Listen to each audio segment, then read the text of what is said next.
بسم اللہ الرحمن الرحیم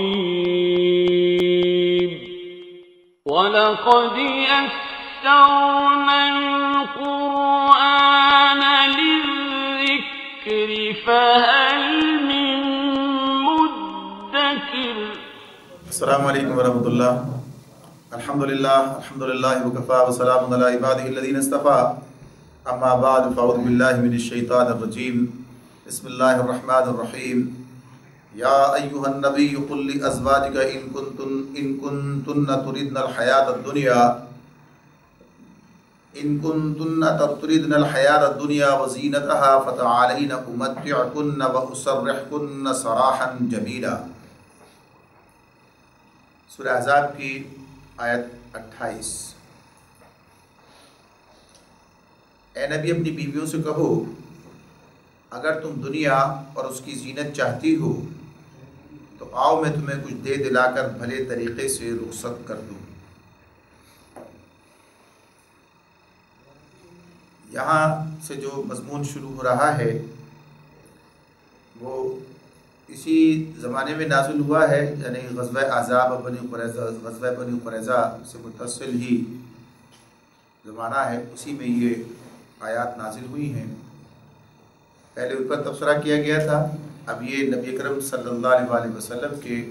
خانگی معاملات پر اللہ تعالیٰ اس پر توجہ فرماتے ہیں اور اس حوالے سے یہ چیزیں بیان کی جا رہی ہیں۔ صورتحال یہ تھی، اس وقت میں یہ آیات نازل ہوئی ہیں، اس کا ذکر تمہید میں بھی آپ کے سامنے کیا گیا تھا کہ نبی اکرم صلی اللہ علیہ وسلم اسرت کی زندگی بسر کر رہے تھے، اور کیفیت یہ تھی کہ آپ کے لیے کوئی ذریعہ معاش تو موجود نہیں تھا، اور آپ مکے میں جس طرح گزارا ہوتا رہا ہے، خدیجہ رضی اللہ تعالیٰ عنہ کا مال، خدا آپ کے پاس جو اپنا مال تھا وہ سب اس راستے میں خرچ ہوا ہے، اور جب نبی اکرم صلی اللہ علیہ وسلم مکے سے مدینے آئے ہیں تو اس وقت آپ اسی طرح خالی ہاتھ آئے ہیں، اور پھر یہاں آنے کے بعد کچھ زمانہ اس طرح گزرا ہے، اور پھر جب فتوحات ہوئی ہیں تو پھر اس میں اللہ تعالیٰ نے کچھ چیزیں آپ کے لیے مقرر کر دی ہیں مال فی میں سے کہ یہ اس میں سے جو ہے آپ کی گزر بسر کے لیے بھی حصہ لیا جا سکتا ہے، یا جب مال غنیمت کا معاملہ ہے تو خمس 5واں حصہ جو ہے یہ آپ کی ثوابدید پر رکھا گیا، جس میں اپنے ذاتی اخراجات کا معاملہ بھی تھا، اور اسی کے ساتھ ساتھ پھر یہ کہ جو بچے وہ باقی پھر دیگر لوگوں پر خرچ کرنے کی بات تفصیل سورہ انفال میں گزر چکی ہے۔ لیکن اس سب کے باوجود بھی صورتحال یہی تھی کہ گھر میں بڑی تنگی اور اسرت کا معاملہ تھا، تو نبی اکرم صلی اللہ علیہ وسلم کے ساتھ آپ کی ازواج مطہرات بھی تھیں، اور یہ سب اس کیفیت سے گزر رہی تھیں۔ عائشہ رضی اللہ تعالیٰ عنہ کی ایک بات سامنے آتی ہے، اس میں آپ نے کہا کہ بعض اوقات ایسی صورتحال ہوتی کہ ایک مہینے تک ہمارے گھر میں چولہا نہیں جلتا، یعنی کھجور پر دیگر چیزوں پر اس پر گزارا ہوتا، یعنی ایسی کیفیات سے بھی لوگ گزرے تھے۔ تو ظاہر ہے گھر ہے اور انسان ہونے کی حیثیت سے معاملات ہیں، چیزیں ہیں، تو انہوں نے ازواج مطہرات نے نبی اکرم صلی اللہ علیہ وسلم سے اس حوالے سے بات کی اور مطالبہ کیا کہ یہ صورتحال ہے اور اس میں گھر کا خرچ جو ہے وہ فراہم کیا جائے۔ تو اس میں صحیح مسلم میں ایک روایت آتی ہے سامنے،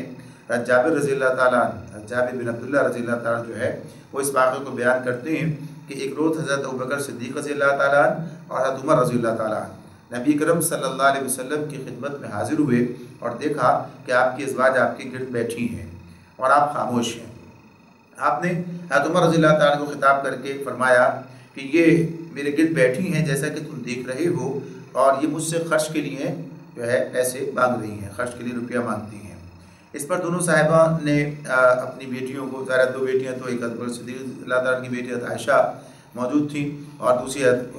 جو ہے عمر رضی اللہ تعالیٰ عنہ کی بیٹی ہیں، تو یہ اس دونوں نے اپنی بیٹیوں کو جو ہے اس معاملے میں تھوڑا سا تنبیہ کیا اور کہا کہ نبی اکرم صلی اللہ علیہ وسلم کو تنگ کرتی ہو، جو چیز ان کے پاس نہیں ہے وہ ان سے کیوں مانگتی ہو؟ تو اس سے پتہ یہ چلتا ہے کہ کیسی مشکلات تھیں مالی جن سے آپ اس وقت گزر رہے تھے، اور پھر یہ حالات تھے جن کے اندر بہرحال آپ کی ذمہ داری جو تھی اپنی جگہ موجود تھی، اور اس سے ساری صورتحال سے اس کام کے کرتے ہوئے آپ کے مزاج پر جو اثر پڑ رہا تھا وہ بھی سامنے آتا ہے۔ تو تو اس موقع پر یہ بات اللہ رب العالمین کی جانب سے ازواج مطہرات سے کہی گئی کہ اس معاملے میں اب تمہیں یہ بات طے کرنی ہے، اس معاملے میں تمہیں یہ بات طے کرنی ہے کہ اگر تمہیں یہ دنیا اور اس کی سہولتیں اور آسانیاں اور اس کی آسائشیں درکار ہیں تو پھر یہ فیصلہ کر لو، یا اگر تمہیں نبی اکرم صلی اللہ علیہ وآلہ وسلم کا ساتھ درکار ہے اور آخرت کی بات اگلی آیت کے اندر آ رہی ہے تو اس کے بارے میں فیصلہ کرو۔ اگلی آیت بھی ساتھ ملاتے ہیں، وَإِن كُنتُنَّ تُرِدْنَ اللَّهَ وَرَسُولَهُ وَإِن كُنتُنَّ تُرِدْنَ اللَّهَ وَرَسُولَهُ وَالدَّارَ الْآخِرَةَ فَإِنَّ اللَّهَ أَعَدَّ لِلْمُحْسِنَاتِ مِنكُنَّ أَجْرًا عَظِيمًا۔ اور اگر تم اللہ اس کے رسول اور دار آخرت کی طالب ہو تو جان لو کہ تم میں سے جو نیکوکار ہیں اللہ نے ان کے لیے بڑا اجر مہیا کر رکھا ہے۔ تو یہ دونوں آیتوں ایک ساتھ پھر پڑھتے ہیں، دیکھیے اے نبی اپنی بیویوں سے کہو اگر تم دنیا اور اس کی زینت چاہتی ہو تو آؤ میں تمہیں کچھ دے دلا کر بھلے طریقے سے رخصت کر دوں، اور اگر تم اللہ اور اس کے رسول اور دار آخرت کی طالب ہو تو جان لو کہ تم میں سے جو نیکوکار ہیں اللہ نے ان کے لیے بڑا اجر مہیا کر رکھا ہے۔ تو یہ بات اس میں یعنی یہ مجموعی بات سامنے آ جاتی ہے کہ اس موقع پر اللہ تعالیٰ کی طرف سے اس معاملے میں مداخلت کی گئی اور اللہ تعالیٰ کی طرف سے ہی یہ بات جو ہے نبی اکرم صلی اللہ علیہ وسلم کے ذریعے ان تک منتقل کی گئی، یعنی اللہ کے رسول کو حکم دیا گیا کہ آپ یہ معاملہ ان کے سامنے رکھ دیں۔ ابھی جو معاملہ سامنے رکھا گیا ہے یعنی دو میں سے ایک کا انتخاب کرنا ہے، یعنی یہ ضروریات ہیں، بات یہ وہ نہیں ہے کہ کوئی غلط مطالبہ ہے ضروریات کی فراہمی کا معاملہ، لیکن جو راستہ ہے، جو تحریک چل رہی ہے، جو حالات ہیں اور پھر اس میں جو ان کا منصب ہے، جو مقام انہیں ملا ہے، اس حوالے سے انہیں قربانیوں کا راستہ جو ہے خود انتخاب کیا، اس پر چلنا ہوگا۔ تو اگر یہ قربانیاں دیتے ہوئے اس راستے پہ چلنا ہے تو پھر جو منصب ملا ہے، جو پھر اس کے نتائج ہوں گے اور پھر جو اس کے اجر اور ثواب ساری چیزیں اس کے نتیجے ملیں گی تو وہ اپنی جگہ پر موجود ہے، اور اگر اس درجے کی قربانی دینا ممکن نہیں ہے تو پھر ٹھیک ہے، اس بات کا بھی راستہ ہے۔ اور یہاں یہ بات اسی اعتبار سے نہیں ہے کہ اس معاملے میں کسی ناراضگی کا معاملہ ہو رہا ہے، کسی اس کی بات ہو رہی ہے کہ گناہگاری کا معاملہ، یہ ایک منصب ہے، ایک مرتبہ ہے، اسے چھوڑنے کی بات ہوگی کہ اگر یہ چھوڑنا پڑے گا اگر اس طرف جانا چاہتی ہے، اس لیے کہ اس راستے کے تقاضے تو یہی ہیں۔ اب یہ بات بھی ہو سکتی تھی کہ اللہ تعالیٰ خود ہی مداخلت کر کے کہتے اچھا بھائی ٹھیک ہے آپ اپنے لیے یہ سارے مال جو آپ کے پاس ہیں اس میں سے خرچ کیا کریں، یا یہ کہ اللہ تعالیٰ کی طرف سے خود جو ہے اتنی آپ کے لیے جو ہے آسائش پیدا کر دی جاتی، مہیا کر دی جاتی، لیکن یہ بات تھی کہ یہ اس راستے کا تقاضا ہے، یعنی اس راستے پر چلتے ہوئے ان حالات سے گزرنا ہی ہوتا ہے۔ تو اس اعتبار سے یہ بات یہاں رکھی گئی کہ ان دونوں میں سے ایک کا انتخاب کرو۔ تو پھر اس وقت نبی اکرم صلی اللہ علیہ وآلہ وسلم کی 4 بیویاں موجود تھیں، 5 زینب رضی اللہ تعالیٰ کا معاملہ بھی ابھی ان کا نکاح نہیں ہوا ہے، تو اس وقت کی بات ہو رہی ہے یہ، یعنی ابھی اس وقت موقع نہیں آیا ہے۔ تو 4 بیویاں ہیں نبی اکرم صلی اللہ علیہ وسلم کی، سودا، عائشہ رضی اللہ تعالیٰ عنہ، حضرت حفصہ اور حضرت ام سلمہ رضی اللہ تعالیٰ عنہ، یہ سارے کی یہ 4 ہیں۔ اور اس موقع پر ان 4 کا معاملہ یہ ہے، تو جب یہ آیت نازل ہو گئی ہے جس میں اللہ تعالیٰ نے یہ بات کہی کہ ان سے پوچھ لیا جائے، تو آپ نے اس کام میں سب سے پہلے عائشہ رضی اللہ تعالیٰ عنہ سے بات کی، اور ظاہر ہے کہ یہ اللہ تعالیٰ کی طرف سے حکم تھا، یہ کام تو آپ کو کرنا تھا، آپ سے کہا گیا یہ کام کیجیے، بات کیجیے ان سے۔ تو آپ نے عائشہ رضی اللہ تعالیٰ عنہ سے بات کی اور ساتھ کہا، یہ گفتگو کرنے کے ساتھ ہی بات ان کے سامنے رکھی کہ میں تم سے ایک بات کہتا ہوں، جواب دینے میں جلدی نہ کرنا، سوچ سمجھ کے بات کرنا، جواب دینے میں جلدی نہ کرنا، اپنے والدین کی رائے لو پھر فیصلہ کرو۔ پھر نبی کرم صلی اللہ علیہ وسلم نے ان کو بتایا کہ اللہ کی طرف سے یہ حکم آیا ہے، اور یہ آیت ان کو سنا دی۔ انہوں نے عرض کیا کیا اس معاملے کو میں اپنے والدین سے پوچھوں؟ عائشہ رضی اللہ تعالیٰ نے کہتی ہیں، یعنی روایات پوری موجود ہے انہی الفاظ کے ساتھ، کیا اس معاملے کو میں اپنے والدین سے پوچھوں؟ میں تو اللہ اور اس کے رسول اور دار آخرت کو چاہتی ہوں۔ اس کے بعد نبی اکرم صلی اللہ علیہ وسلم باقی ازواج مطہرات میں سے ایک ایک کے پاس گئے اور ہر ایک سے یہی بات ارشاد فرمائی، اور ہر ایک نے وہی جواب دیا جو حضرت عائشہ رضی اللہ تعالیٰ عنہ نے دیا تھا، سب نے اسی راستے کا انتخاب کیا۔ تو یہ بات اپنی جگہ اس مقام پر واضح ہو گئی ہے، لیکن ساتھ ہی یہ بات ہے کہ چونکہ یہ ایک حکم سامنے آیا ہے تو اس اعتبار سے اس پر کچھ فقہی احکامات جو ہے وہ نکلتے ہیں، ایک راستہ ہے جو اللہ تعالیٰ کی طرف سے دیا گیا ہے، اور اس کو یعنی اس کام کو جو یہ اختیار کیا گیا ہے جس میں بیوی کو طلاق کا حق تفویض کیا جائے، تو اس میں فقہ کی اصطلاح میں اس کو تخییر کہتے ہیں، یعنی بیوی کو اس امر کا اختیار دینا کہ وہ شوہر کے ساتھ رہنے یا اس سے جدا ہو جانے کے درمیان کسی ایک چیز کا خود فیصلہ کر لے، یعنی فیصلہ مرد کرنے کے بجائے، یعنی مرد طلاق کی گرہ تو مرد کے ہاتھ میں ہے کہ وہ طلاق کی گرہ کھولے گا، یعنی عقد جو ہے گرہ باندھی گئی ہے تو اس عقد کی گرہ کو کھولنا اور طلاق کا معاملہ جو ہے یہ مرد کے ذمہ لگایا گیا ہے کہ اس کے پاس ہے یہ اختیار، لیکن اور عورت کے پاس بدرجہ مجبوری اور چیزیں ہیں دیگر، اس میں خلا بھی ہے، معاملات ہیں، لیکن یہاں یہ معاملہ کہ طلاق کا اختیار جو ہے وہ عورت کو دے دیا جائے، اب تمہاری مرضی ہے، چاہو تو ساتھ رہو یا پھر علیحدگی اختیار کر لی جائے۔ تو اس کی تفصیلات بہت ساری ہیں، لیکن اس میں یہ بات اپنی جگہ پر ہے کہ یہ جو ہے اسلام کی ایک اصطلاح، جیسے اللہ تعالیٰ نے نبی اکرم صلی اللہ علیہ وسلم سے یہ بات کہی، امہات المومنین کے لیے بات رکھی تھی، لہٰذا یہ بات اپنی جگہ پر موجود ہے کہ ایسا کرنا کیا جا سکتا ہے، ایسا ہو سکتا ہے۔ تو یہ جب نبی اکرم صلی اللہ علیہ وسلم کو یہ حکم ملا تو آپ پر یہ بات واجب تھی کہ آپ یہ کام کرتے، آپ نے یہ کام کیا، اور اگر کوئی فرض محال اس کے مقابلے میں جو ہے یہ پسند کرتی کوئی خاتون کے وہ جو ہے الگ ہو جائے اور اس معاملے میں جو ہے اسے دنیا اور اس کی ضروریات جو ہیں وہ زیادہ مقدم سمجھتے ہوئے تو پھر نبی صلی اللہ علیہ وسلم نے رخصت کر دے، تو کہا کہ بھلے طریقے سے رخصت کرنا ہے، یعنی کچھ دے دلا کر رخصت کرنے کی بات کی ہے، تو کہا ہے میں کچھ دے دلا کر بھلے طریقے سے تمہیں رخصت کر دوں، لیکن اس کا مطلب یہ ہوتا کہ پھر امہات المومنین یعنی ام المومنین کی حیثیت جو ان کی وہ ختم ہو جاتی، اس لیے کہ ام المومنین کے لیے تو یہی بات ہے کسی اور سے نکاح ہو نہیں سکتا۔ اب یہ تو دنیا اور اس کی زینت تو چاہیے تھی، تو اس معاملے میں اگر یہی ان پر پھر منع ہوتی تو ظاہر سی بات ہے کہ پھر الگ ہونے کا فائدہ کیا ہوتا، یہی تھا کہ اس زمرے سے خارج کر دیا جائے گا اور پھر ٹھیک ہے پھر یہ کام جو ہے کر سکتے ہو۔ تو اس معاملے میں تو یہ اس میں دو پہلو تھے موجود کہ یہ تخیر کے یہ جو اختیار کی بات تھی کہ ایک یا تو یہ اختیار کر لیں یا یہ اختیار کر لیں، جب انہوں نے وہ اختیار کر لیا کہ اللہ اور اس کے رسول اور دار آخرت کی طالب ہونے کا انہوں نے اقرار کر لیا اور اس کو اختیار کیا، تو پھر بعض فقہاء کی رائے یہ بھی ہے کہ اس کے بعد پھر نبی اکرم صلی اللہ علیہ وسلم کو انہیں طلاق دینے کا اختیار باقی نہ رہا، یعنی بات ہو گئی کہ جب انہوں نے یہ طے کر لیا، اللہ کی طرف سے یہ بات انہیں موقع دیا گیا تھا، تب معاملہ ان کی طرف چلا گیا۔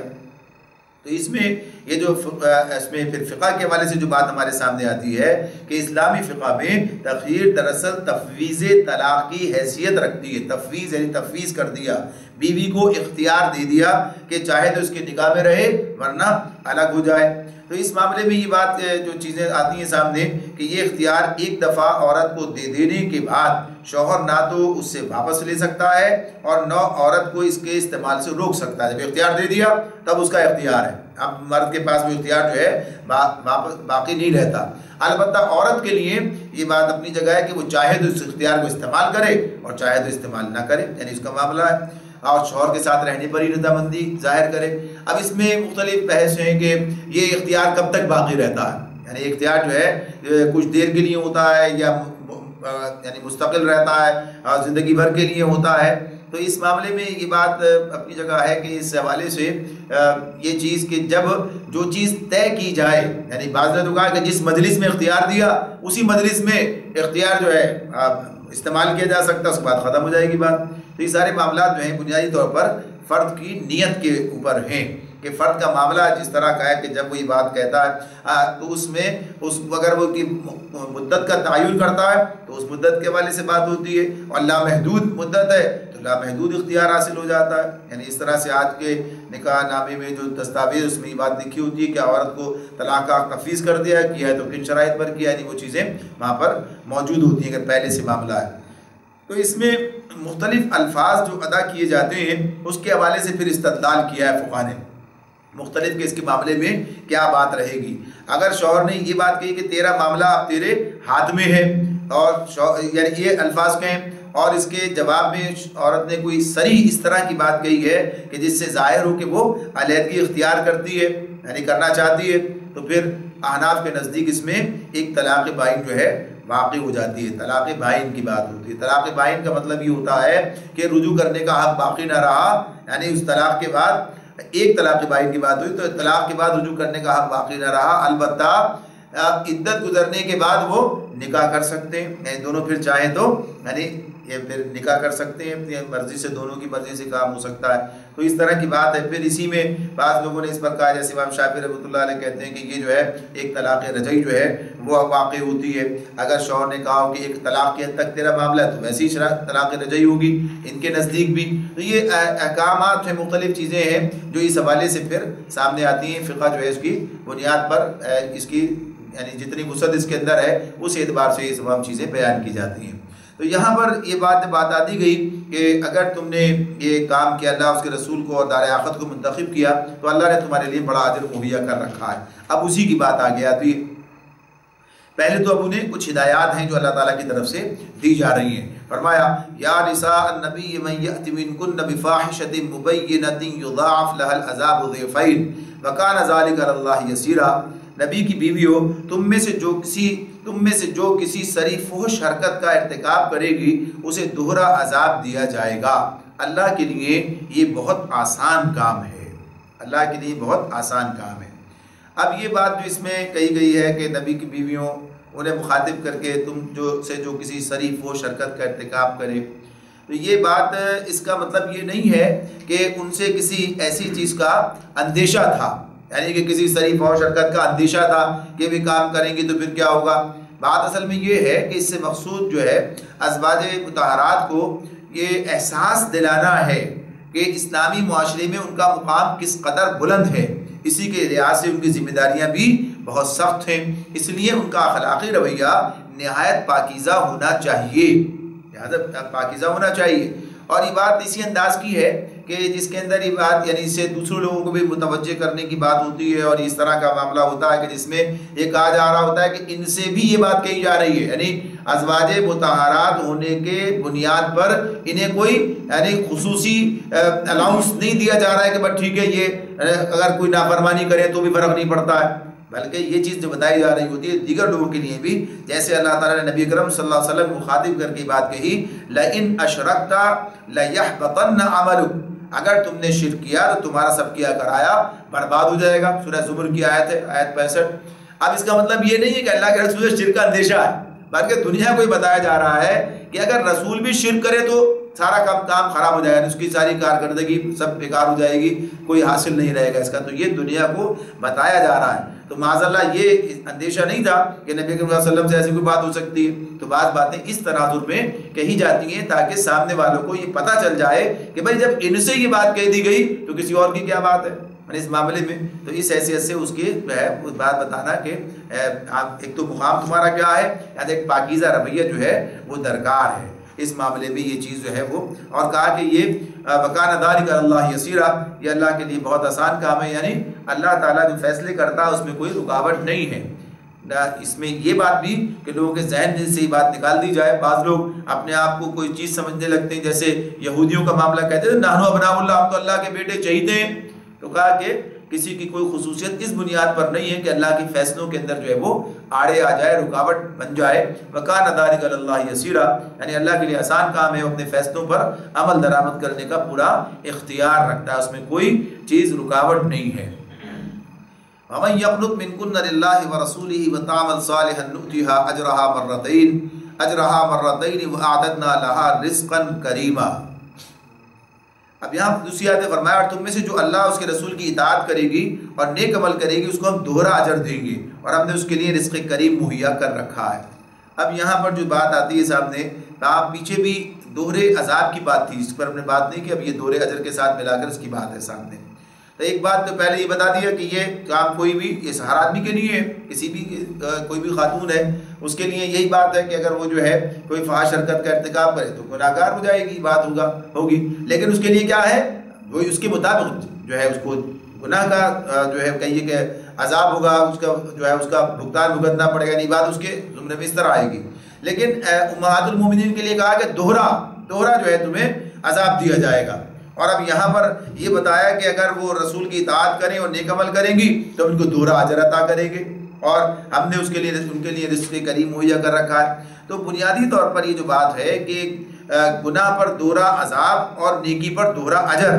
اس کی وجہ یہ ہے کہ جن لوگوں کو اللہ تعالیٰ انسانی معاشرے میں کسی بلند مرتبے پر سرفراز فرماتا ہے وہ بالعموم لوگوں کے رہنما بن جاتے ہیں، اور اللہ کے بندے بڑی تعداد میں ان کی طرف جو ہے متوجہ ہوتے ہیں، اور بھلائی یا برائی ہر معاملے میں ان کی پیروی کرتے ہیں۔ تو ان کی برائی تنہا انہی کی برائی نہیں ہوتی، بلکہ قوم کی بگاڑ کا موجب بن جاتی ہے، اور ان کی بھلائی بھی صرف انفرادی بھلائی نہیں ہوتی بلکہ بہت سے انسانوں کی فلاح کا سبب بھی بنتی ہے۔ اس لیے جب وہ برے کام کرتے ہیں تو اپنے بگاڑ کے ساتھ دوسروں کے بگاڑ کی بھی سزا پاتے ہیں، اور جب نیک کام کرتے ہیں تو اپنی جزا کے ساتھ دوسروں کے ساتھ جو ذریعہ بنے تو اس کی جزا بھی اللہ تعالیٰ انہیں عطا فرماتے ہیں۔ تو اس طرح سے بات اپنی جگہ پر سامنے آ جاتی ہے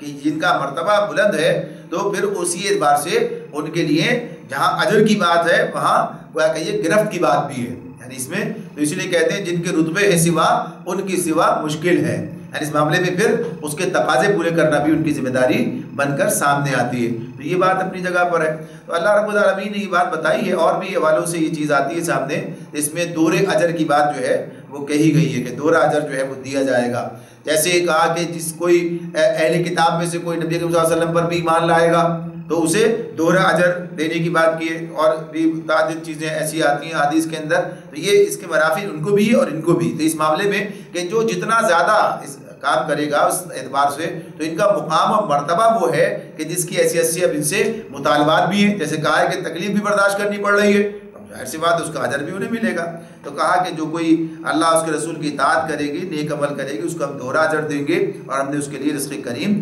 مہیا کر رکھا ہے۔ اب اس کے بعد پھر مزید آپ کی خصوصیات بیان کر رہے ہیں، فرمائی یا نساء النبی لستن کاحد من النساء ان اتقیتن فلا تخضعن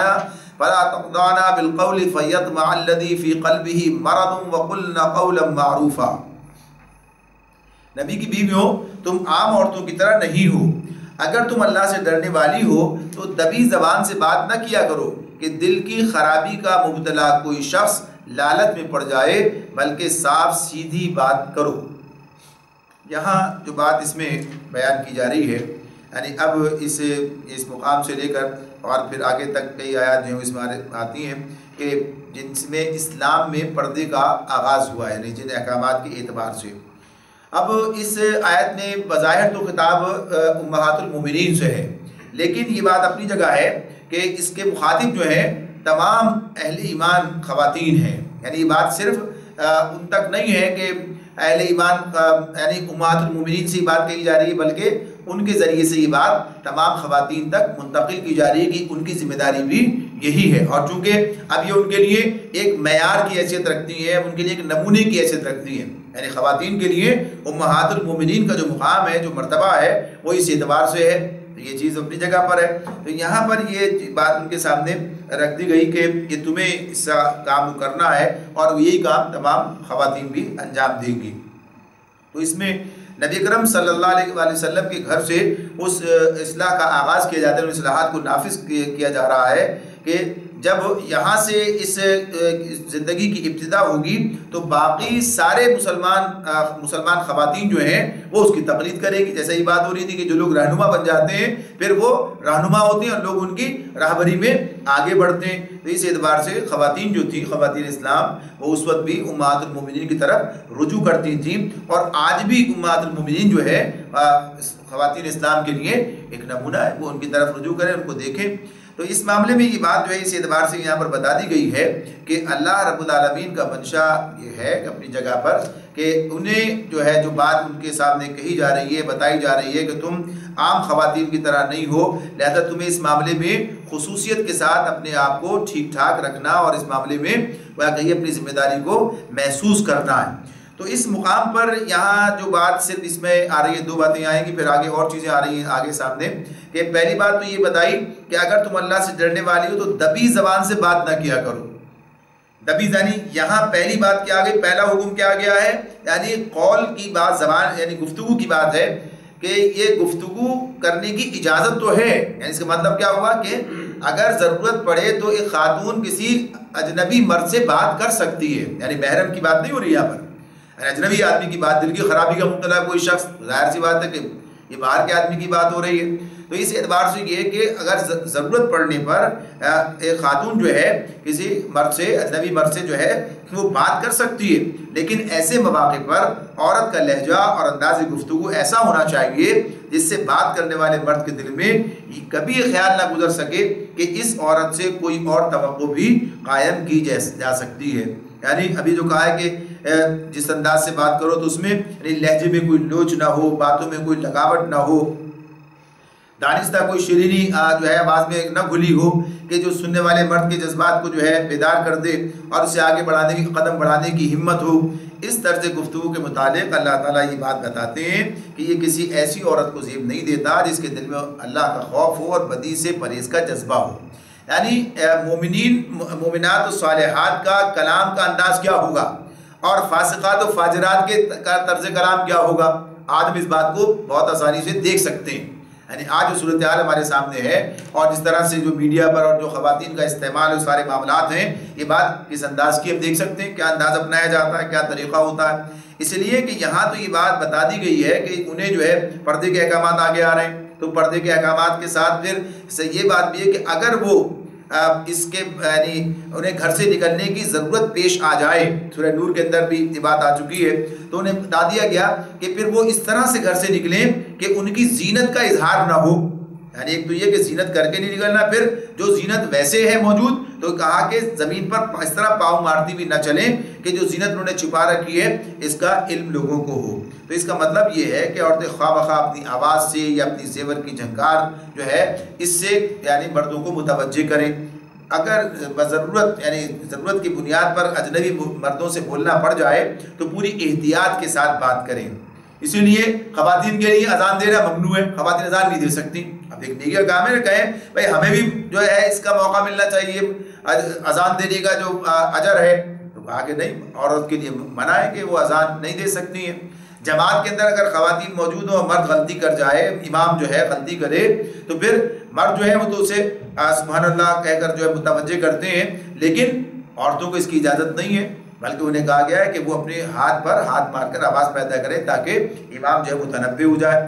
اب یہ بات اپنے مقام پر ہے۔ اب ذرا یہاں پر جو بات ہے خصوصیت سے مولانا تفہیم میں اس بات کو بڑی تفصیل کے ساتھ لکھا اور کہا کہ جو دین عورت کو غیر مرد سے بات کرتے ہوئے بھی لوچدار انداز گفتگو اختیار کرنے کی اجازت نہیں دیتا،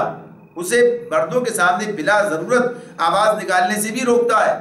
تو کیا وہ یہ پسند کر سکتا ہے کہ عورت اسٹیج پر آ کر گائے، ناچے، تھرکے، یعنی سارے کام کرے؟ کیا وہ اس کی اجازت دے سکتا ہے کہ وہ جو ہے اس طرح سے جو آج کے زمانے میں جتنے بھی ذرائع ہیں میڈیا کے اور اس طرح سے ان کے ساتھ جو ہے وہ ایسے عاشقانہ گیت گائے اور ایسے چیزیں جو ہے سارے کام کرے اور فحش مضامین اس کے اندر موجود ہو، اور پھر یہ سارے کام کس طرح گنجائش ہے؟ اس کا امکان ہی کوئی نہیں ہے۔ تو اس معاملے میں اور پھر یہ جو چیزیں جو آج کل کے ڈرامے اور یہ جس کے اندر جو کردار ادا کیے جاتے ہیں اور پھر خواتین کے ساتھ جو معاملات ہیں، اس اعتبار سے کبھی اسے اس کے ساتھ دکھایا جا رہا ہے، کبھی اس کے ساتھ دکھایا جا رہا ہے، کبھی کسی حیثیت سے دکھایا جا رہا ہے، تو اس کی اسلام میں کہاں سے کوئی گنجائش ہو سکتی ہے؟ اور پھر اور تمام ایسے شعبوں میں اسے استعمال کرنا جہاں اس کی نسوانیت کو بنیاد بنا کر بات کی جائے، جیسے ایئر ہوسٹس کا معاملہ ہوائی سفر کے اندر جو ہے یہ ہمارے ان کی ہوائی میزبان ہے، کس بنیاد پر؟ اسی بنیاد پر، ورنہ تو ظاہر سی بات ہے کہ یہ ہوسٹس کا جو معاملہ ہے اس اعتبار سے اس کی کوئی گنجائش اسلام کے اندر نہیں ہے۔ لیکن اب جو چونکہ یہ سارا سسٹم بنا ہوا ہے، جن لوگوں نے تہذیب بنائی ہے اور یہ سارے کام جو ہیں انہوں نے اس کا ان کے ساتھ ہم نے یعنی ترقی لی تو ساتھ ساتھ ان کی بےہودگی بھی ساتھ لی، بے حیائی بھی ساتھ لی، ورنہ یہ بات لازم تو نہیں ہے کہ اگر آدمی جو ہے ہوائی جہاز بناتا اور چلاتا ہے اور اسے استعمال کرتا ہے تو لازماً جو ہے خواتین کو رکھے اس معاملے میں، تو یہ اس کی ضرورت لازم تو نہیں ہے۔ تو یہ اور ایسا ہوتا بھی رہا کہ مردوں کو رکھا ایک زمانے میں، یہ بات رہی ہے اپنی جگہ پر، اب بھی بعض جگہ مرد عورت ملا کے رکھتے ہیں یہ سب چیزیں، اور بعض نے شروع سے یہ بات اس بات کو پسند نہیں کیا، قبول نہیں کیا، تو کیا ان کے کام نہیں چلے؟ کام چلے۔ تو بہرحال بات یہ کہ اسلام ایسے کسی کلچر کی، ایسی کسی تہذیب کی جو ہے اجازت نہیں دیتا، وہاں کوئی اس معاملے میں گنجائش نہیں ہے۔ تو یہاں سے اس صرف ایک جملے سے یہ بات پتہ چل جاتی ہے کہ اگر بات کرنے کی ضرورت پیش آئے تو بھی تمہیں بات کرنے میں کیا انداز اختیار کرنا ہے، ایسے کھلم کھلا اور اس طرح کی بات اور اس طریقے سے یہ سب چیزیں، اس کی کوئی گنجائش اسلامی تہذیب کے اندر نہیں ہے۔ ہاں عورتوں کے لیے جو دائرہ بنایا ہے وہ اپنی اپنی اس دائرے کے اندر رہتے ہوئے اپنے تمام جو چیزیں اسے جو ان کے اپنے یعنی شریعت جتنی اجازت دیتی ہے اس کے اندر رہتے ہوئے سارے کام کر سکتی ہیں، یعنی ساری گنجائشیں موجود ہیں۔ پھر اسی میں یہ بات بتائی گئی ہے کہ جو فیطمع الذی فی قلبی مرض، یعنی جس کے دل میں مرض ہے، جس کا ترجمہ ہم نے کیا کہ دل کی خرابی کا مبتلا شخص لالچ سے پڑ جائے، یعنی اس میں کوئی تما پیدا ہو جائے، تو مرض سے مراد کیا ہے یہاں پر؟ ویسے تو مرض کا جب نام آتا ہے عام طور پر دلوں کے امراض کی بات میں نفاق پہلے آ جاتا ہے، یعنی جب کبھی قرآنی الفاظ استعمال کر رہا ہوتا ہے، لیکن اس سے مراد کیا ہے؟ یعنی نفاق تو اپنی جگہ پر ہے ہی، ہوتا ہی، یعنی وہ ایک مرض کی بات ہے، لیکن اور بھی تمام ایسے جو کہ یعنی آدمی کے اندر کی برائی جو اس کے اندر جو غالب آ جاتی ہے، ہوتی ہے، اس کے اندر پیدا ہوتی ہے، تو وہ سارے کے سارے کہ جو چھپی ہوئی چیزیں ہیں اس کے اندر موجود ہوتی ہیں، تو ایسی کوئی چیز، ورنہ ایک نیک آدمی کا معاملہ تو اپنی جگہ پر الگ ہے، لیکن جس کے اندر کوئی برائی کا میلان پایا جاتا ہے تو وہ اس معاملے کے اندر جو ہے وہ کہیے کہ اس غلط راستے کی طرف جا سکتا ہے۔ تو اس طرح یہ بات بتا دی کہ اس طرح تمہیں گفتگو کرنے میں بھی احتیاط کرنی ہے۔ پھر اس کے بعد جو بات آتی ہے سامنے، ذرا غور کیجئے، آتی ہے بات وَقَرْنَ فِي بُيُوتِكُنَّ وَلَا تَبَرَّجْنَ تَبَرُّجَ الْجَاهِلِيَّةِ الْأُولَىٰ وَأَقِمْنَ الصَّلَاةَ وَآتِينَ الزَّكَاةَ وَأَطِعْنَ اللَّهَ وَرَسُولَهُ إِنَّمَا يُرِيدُ اللَّهُ لِيُذْهِبَ عَنْكُمُ الرِّجْسَ أَهْلَ الْبَيْتِ وَيُطَهِّرَكُمْ تَطْهِيرًا۔ یہاں کہا جا رہا ہے کہ اب مزید انہیں ہدایات ہو رہی ہیں، جیسے پہلے بات ہو گئی تھی کہ یہ بات ہدایات صرف جو ہے ان کے لیے نہیں ہے کہ ازواج مطہرات کے لیے، امہات المومنین کے لیے، بلکہ عام خواتین کے لیے بھی، تو اس آیت سے یہ بات اور واضح ہوتی ہے۔ فرمایا وَقَرْنَ فِي بُيُوتِكُنَّ، اپنے گھروں میں ٹک کر رہو اور سابق دور جاہلیت کسی سجدہ نہ دکھاتی پھرو، نماز قائم کرو، زکوٰۃ دو، اللہ اس کے رسول کی اطاعت کرو۔ اللہ تو یہ چاہتا ہے کہ تم اہل بیت نبی سے گندگی کو دور کرے اور تمہیں پوری طرح پاک کر دے۔ اب یہاں پر جو چیز سامنے آ جاتی ہے، اب اس میں وَقَرْنَ فِي بُيُوتِكُنَّ، یعنی دوسرا حکم سامنے آ گیا۔ 5 چیزیں ہیں جس مقام پر سامنے آ رہی ہیں۔ پہلی بات کیا آ گئی؟ پہلی بات تو یہ آ گئی کہ اب اگر گفتگو کرنے کی ضرورت پیش آ جائے تو گفتگو کرنے میں کیا احتیاط کرنی ہے۔ دوسری بات یہ بتائی گئی وَقَرْنَ فِي بُيُوتِكُنَّ، اپنے گھروں میں ٹک کر رہو۔ یہ قرن جو ہے اس کا ایک مطلب تو یعنی قرار سے نکلتا ہے، یعنی بعض اہل لغت اسے قرار سے ماخوذ بتاتے ہیں۔ اس کا مطلب کیا ہوگا کہ قرار پکڑنا یعنی ٹھہرنا، ٹک کر رہنا، قرار پکڑو کا مطلب یہ ہوگا۔ اور دوسرا اس کا مطلب جو ہے کرنا کا یہ وقار سے لیا ہے، تو اس میں بات ہوگی کہ وقار سے یعنی سکون سے رہو، تو مطلب دونوں میں ایک ہی نکلے گا اس اعتبار سے۔ اب یہ بات جو اس کے اندر سامنے آتی ہے، یہ عورت کا اصل دائرہ عمل جو ہے اس کا گھر ہے، یعنی اس میں واضح طور پر جو قرآن بتا رہا ہے ہمارے سامنے کہ عورت کا دائرہ عمل جو ہے اصل اس کا وہ گھر ہے، لہٰذا اسی دائرے میں رہ کر اطمینان کے ساتھ اسے اپنے فرائض انجام دینی چاہیے۔ وَقَرْنَ فِي بُيُوتِكُنَّ کی بات ہے اللہ تعالیٰ نے کہی ہے، اور گھر سے نکلنا ہے تو صرف ضرورت کی یعنی بضرورت جو ہے کوئی ضرورت ایسی آ پڑے تو اسے گھر سے نکلنے کی اجازت ہے۔ یعنی نبی کرم صلی اللہ علیہ وسلم کے ساتھ بھی امہات المومنین جو ہیں انہوں نے سفر کیے ہیں، آپ کے ساتھ نکلی ہیں، جیسے یعنی آپ عام طور پر ہر غزوے کے اندر کسی اپنے جو ہے کسی ازواج مطابق کسی ایک کو جو ہے ازواج میں سے اپنے ساتھ لے جاتے تھے، یہ طریقہ موجود تھا کہ ساتھ جاتی تھی آپ کے ایک خاتون جا رہی ہے، یا پھر ایسا بھی ہوا ہے کہ اور بھی جیسے حجۃ الوداع کا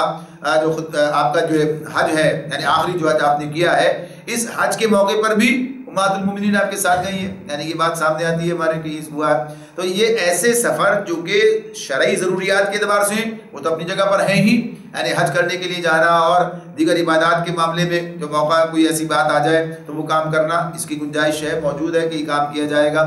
اس کے علاوہ جو ضروریات کی بات ہے کہ کسی ضرورت سے نکلنا ہے، یعنی خاتون جو ہے اس کے ساتھ مسائل اس طرح کے ہیں کہ وہ کوئی اپنے معاش کا معاملہ ہے، اکیلی ہے، تنہا ہے، کوئی اس کا جو ہے اس طرح اس حیثیت سے ضرورت پوری کرنے والا نہیں ہے اور اس کے لیے اسے نکلنا پڑ رہا ہے، تو بہرحال اسے پوری وہ تمام احتیاط جو ہے وہ بدوئے کار لاتے ہوئے نکلنے کی بات ہوگی۔ تو پہلی بات تو اس کے اندر یہ آ رہی ہے یہاں پر ہمارے سامنے کہ اللہ رب العالمین نے جو بات کہی ہے خاتون کے لیے وہ یہ کہی کہ وَقَرْنَ فِي بُيُوتِكُنَّ کہ تمہیں گھر کے اندر ٹک کر رہنا ہے۔ تو نبی کرم صلی اللہ علیہ وسلم سے بات ہوئی، بعض اوقات یعنی خواتین نے یہ بات کی نبی کرم صلی اللہ علیہ وسلم سے کہ حضرت انس رضی اللہ عنہ کے راوی ہیں کہ عورتوں نے اللہ کے رسول سے یہ بات آ کر کہی کہ ساری فضیلت تو مرد لوٹ کر لے گئے، وہ جہاد کرتے ہیں اور اللہ کی راہ میں بڑے بڑے کام کرتے ہیں، ہم کیا عمل کریں کہ ہمیں بھی مجاہدین کے برابر اجر مل سکے؟ جواب میں نبی اکرم صلی اللہ علیہ وسلم نے فرمایا جو تم میں سے گھر بیٹھے گی وہ مجاہدین کے عمل کو پالے گی، تم میں سے گھر بیٹھے گی مجاہدین کے عمل کو پالے گی۔ مطلب یہ کہ مجاہد دل جمعی کے ساتھ مصیبت تو اللہ کے راستے میں لڑ سکتا ہے، جبکہ اسے اپنے گھر کی طرف سے پورا اطمینان ہو اور اس کی بیوی سے گھر اور بچوں کو سنبھالے بیٹھی ہو۔ بات کہی کہ بہترین بیوی کی مثال بھی یہ دی ہے کہ جو اس کے گھر کی حفاظت کرتی ہے اور اس کے مال کی اور اس کے اپنے نفس کی حفاظت کرتی ہے، کہا کہ اس اعتبار سے بات ہے یہ۔ لہذا جو عورت یہ اطمینان کسی مرد کو فراہم کرے گی تو وہ گھر بیٹھے اس کے جہاد میں برابر کی حصے دار ہوگی۔ پھر اسی طرح سے بتایا نبی اکرم صلی اللہ علیہ وسلم کے ایک اور ارشاد سامنے آتا ہے کہ عورت مستور رہنے کے، یعنی پردے میں رہنے کے قابل چیز ہے، جب وہ نکلتی ہے تو شیطان اس کو تاکتا ہے اور اللہ کی رحمت سے قریب تر وہ اس وقت ہوتی ہے جبکہ وہ اپنے گھر میں ہو۔ اب ظاہر ضرورت کے تحت نکلنا ہے تو اسے احتیاطیں ملحوظ خاطر رکھنی ہوں گی۔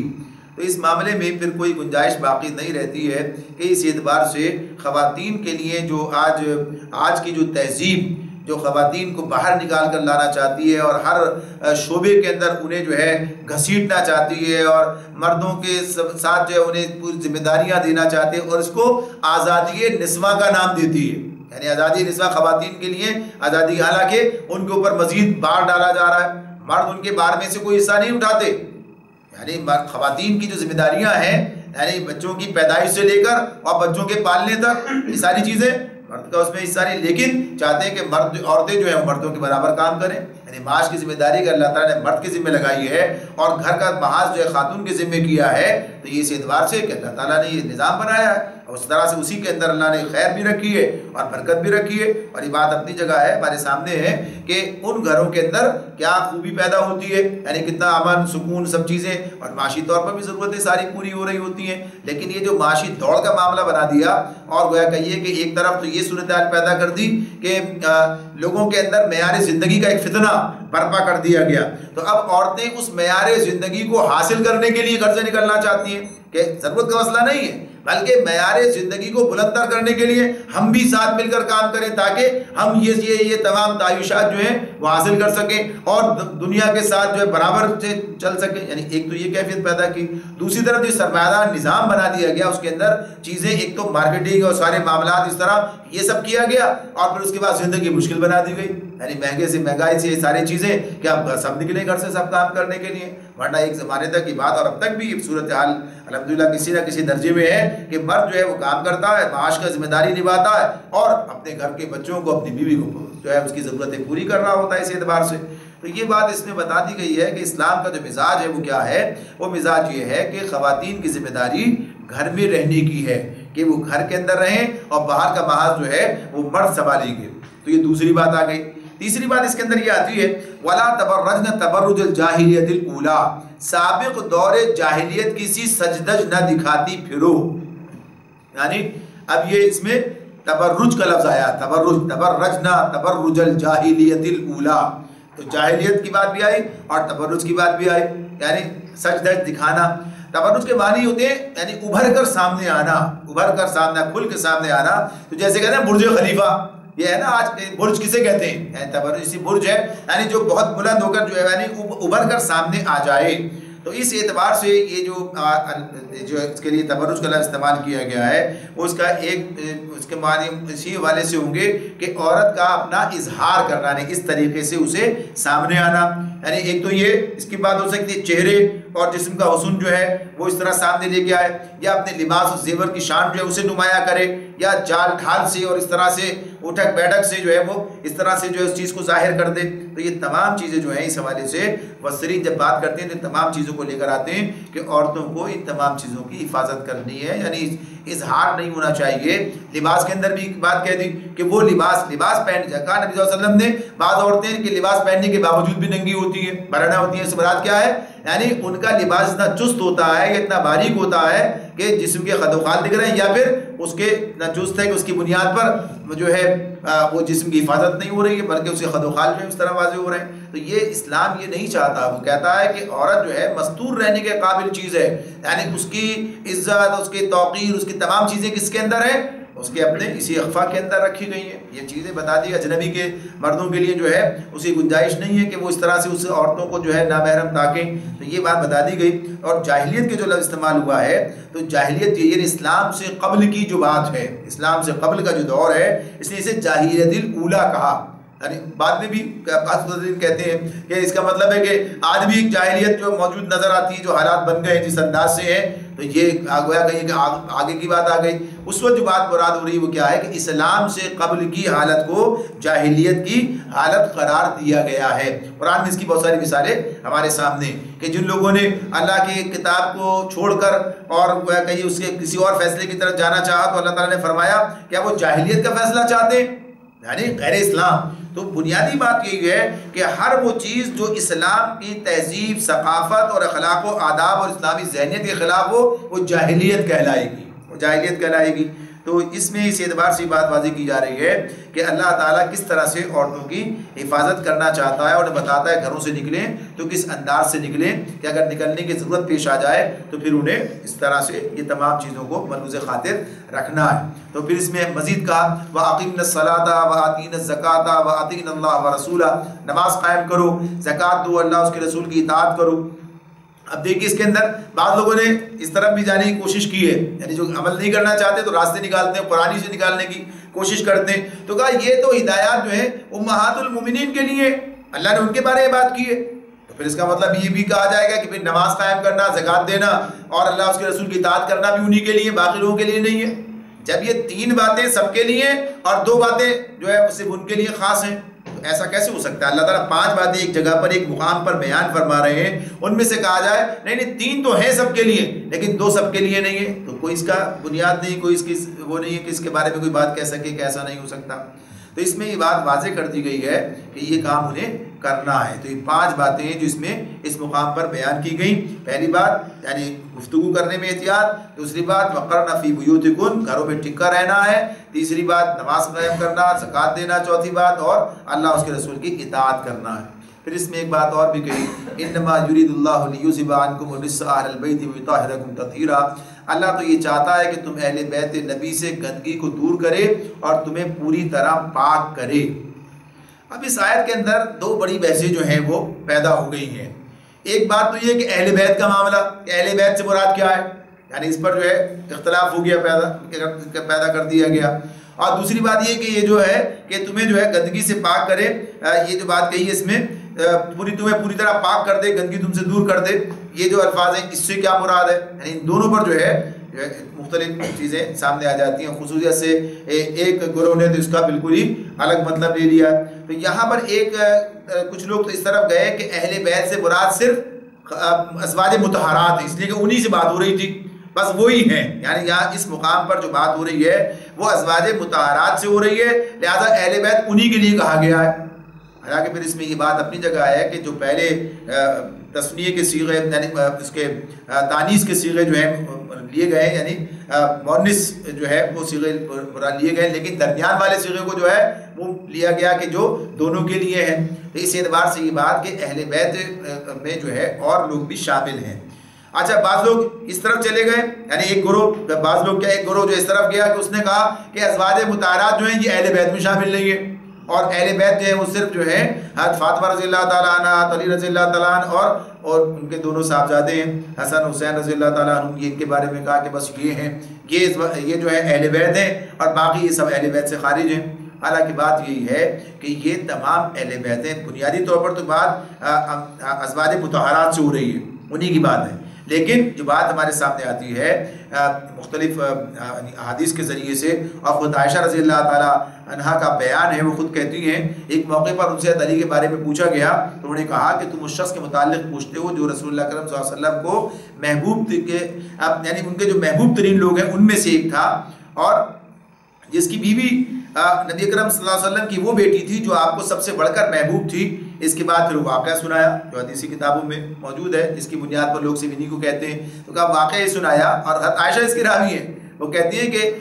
نبی اکرم صلی اللہ علیہ وسلم نے علی اور فاطمہ اور حسن حسین رضی اللہ عنہم ان سب کو بلایا اور ان پر ایک کپڑا ڈال دیا اور دعا فرمائی کہ اے اللہ یہ میرے اہل بیت ہیں، ان سے گندگی کو دور کر دے اور انہیں پاک کر دے۔ عائشہ فرماتی ہیں کہ میں نے عرض کیا کہ میں بھی تو آپ کے اہل بیت میں سے ہوں، یعنی مجھے بھی اس کپڑے میں داخل کر کے میرے حق میں دعا فرمائیے۔ تو نبی صلی اللہ علیہ وسلم نے فرمایا تم لگ رہے ہو تم تو خیر ہو ہی، تم تو خیر ہوئی۔ اسی سے ملتے جلتے مضامین کی حدیثیں جو ہمارے سامنے آتی ہیں۔ تو اب اس میں کچھ لوگوں نے یہ کام کیا کہ اب یہ اللہ کے رسول نے الگ سے یہ کام کیا تاکہ لوگوں کے سامنے بات آ جائے کہ یہ بھی انہیں بھی شمار کیا گیا ہے، اور خود ام المومنین جو ہے اس کی روایت کر رہی ہے۔ یعنی کسی بھی بنیاد پر، ایک تو قرآن کے الفاظ ہیں، قرآن کے الفاظ کو کوئی سے جو ہے الگ نہیں کر سکتا کہ جس میں انہی کو اہل بیت کے زمرے میں شامل کیا گیا۔ پھر نبی اکرم صلی اللہ علیہ وسلم کے اپنے عمل سے، یعنی آپ کے اس عمل سے جس میں یہ بات آ جاتی ہے کہ آپ نے چادر ڈال کے کہا، تو پھر انہیں بھی شامل رکھا گیا، شامل کیا انہیں۔ لیکن اس بات کی کوئی گنجائش نہیں رہتی کہ انہیں شامل رکھا جائے جو حدیث اس میں آ رہے ہیں، اور جو قرآن نے کہا اسے نکال دیا جائے، تو اسی کوئی گنجائش نہیں۔ بات یہی ہے کہ دونوں ان کے لیے یہ بھی اہل بیت میں شامل ہیں اور وہ بھی اہل بیت کے اندر ازواج مطہرات بھی، اور یہ نبی کرم صلی اللہ علیہ وسلم نے اپنی بیٹی اور ان کے شوہر اور دونوں نواسوں کو کہا کہ یہ بھی اہل بیت کے اندر شامل ہیں۔ تو بنیادی بات یہی ہے، بس یہ ایک اس کی بات ہے کہ جس کے اندر لوگوں نے اختلاف کیا اور اس اپنے حد سے آگے نکلنے کی بات کی ہے۔ پھر دوسری بات جو سامنے آ جاتی ہے، جو کہا کہ لیذھب عنکم الرجس اہل البیت ویطہرکم تطہیرا، تم اہل بیت نبی سے گندگی کو دور کرے، اس طرح تمہیں پوری طرح پاک کر دے۔ اب اس کے اندر معاملہ کیا کیا، پھر وہ ایک گروہ نے اس معاملے کے اندر جو کہا کہ اختلاف کیا، دوسری بات نکالی وہ یہ کہ اس کا مطلب پہلی بات تو یہ کہ اہل بیت صرف یہ چار ہیں، وہ تو الگ کر دیا ایک کام، تو یہ کر کے پھر کہا کہ اب یہ جو کہا ہے کہ تمہاری گندگی دور کر کے تمہیں پوری طرح پاک کر دے، اس کا مطلب یہ ہے کہ انہیں اسی طرح سے معصوم قرار دے دیا جائے جیسا کہ انبیاء ہیں، یعنی انہیں اس اعتبار سے ان کی جو ہے اولاد انبیاء ہیں تو یہ بھی انبیاء کی طرح معصوم ہے، اور گندگی سے مراد خطا اور گناہ ہے، اور ارشاد الہی کی روح سے یہ اہل بیت اس سے پاک کر دیے گئے۔ تو یہ بات کسی بھی طرح سے قرآن کے مطابق نہیں ہے، قرآن اس کی بات کوئی نہیں کرتا کہ قرآن میں ایک ہی آیت اس طرح کی آئی ہوتی تب بھی بات تھی، یعنی اس معاملے میں۔ اور پھر نبی کرم صلی اللہ علیہ وسلم کے ارشادات وہ سارے کے سارے اپنی جگہ پر موجود ہیں، اور پھر اس اعتبار سے جو طرز عمل سارا سامنے آتا ہے۔ اس میں جو بات یہ بیان ہو رہی ہے بنیادی طور پر وہ یہ کہ اس میں بتایا جا رہا ہے کہ یہ کام ہے، یہ تم کرو گے تو تمہیں پاکیزگی کی نعمت حاصل ہو جائے گی۔ اور اگر اس کا یہی مطلب لیا جائے تو پھر جس میں جو بات آتی ہے کہ قرآن مجید میں دوسرے مقام پر اللہ تعالیٰ نے جہاں پر ہی کہا، یعنی تیمم کا، وضو کا تیمم کا حکم دیا ہے، اور سورہ مائدہ کے اندر اور اس مقام پر کہا ہے وَلَٰكِن يُرِيدُ لِيُطَهِّرَكُمْ وَلِيُتِمَّ نِعْمَتَهُ عَلَيْكُمْ۔ اللہ یعنی یہ تمہیں تیمم کرنے کہتا ہے، اللہ تمہیں مشکل نہیں ڈالنا چاہتا، وہاں پورا مضمون یہ ہے، تو کیا کہا وَلَٰكِن يُرِيدُ لِيُطَهِّرَكُمْ وَلِيُتِمَّ نِعْمَتَهُ عَلَيْكُمْ، مگر اللہ چاہتا ہے کہ تم کو پاک کرے، اپنی نعمت تم پر تمام کرے۔ اس کا مطلب کیا ہوا، یہ سب بھی پاک ہو گئے۔ تو یہ بھی اگر ایک ہی آیت جو ہے جیسے اس میں بات ہو رہی ہے لیذھب انما یرید اللہ، یہاں بھی کیا ہے انما یرید اللہ، کہ اللہ چاہتا ہے کہ لیذھب عنکم الرجس، کہ تم سے گندگی کو دور کر دے اہل بیت سے، ویطہرکم تطہیرا، تمہاری تطہیر کر دے پوری، اللہ یہ چاہتا ہے، اللہ یہ بات کہتا ہے۔ تو اس مقام پر بھی اللہ تعالیٰ یہ بات کہتے ہیں یرید اللہ وَلَٰكِن يُرِيدُ لِيُطَهِّرَكُمْ وَلِيُتِمَّ نِعْمَتَهُ عَلَيْكُمْ، کہ اللہ تو یہ چاہتا ہے کہ تم سے جو ہے وہ تمہیں پاک کرے اور اپنی نعمت تم پر تمام کر دے۔ تو اگر یہ معصوم عن الخطا تو پھر وہ بھی سارے کے سارے وضو کرنے والے اسی تعریف میں چلے جائیں گے۔ تو بنیادی طور پر یہ گویا کہیے کہ غلط مبحث کی بات ہے اس حوالے سے، اور یہ بات اپنی جگہ ہے کہ اللہ تعالیٰ نے انبیاء کی جو حفاظت کا جو ہے ذمہ لیا ہے اور انہیں اسی اعتبار سے اس مقام پر رکھا ہے، وہ اس لیے کہ وہ رہنما ہے تمام امت کے لیے اور ان کی طرف رجوع کیا جاتا ہے اس حیثیت سے۔ تو یہ دو چیزیں ان آیات کے والے سامنے آتی ہیں، تو نتیجے پہ ہم یہ پہنچتے ہیں کہ یہ اہل بیت میں ازواج مطہرات بھی ہیں اور یہ چاروں حضرات بھی ہیں اس کے اندر موجود ہیں، اور اسی طرح سے یہ پاک کرنے کا مطلب یہ ہے کہ ہاں اس راستے کو اختیار کرو گے تو پاکیزگی تمہارا مقدر بنے گی۔ ویسے بھی اللہ تعالیٰ نے یہ راستہ انہیں عطا فرما رکھا تھا۔ اللہ تعالیٰ سمجھنے اور عمل کرنے کی توفیق عطا فرمائے۔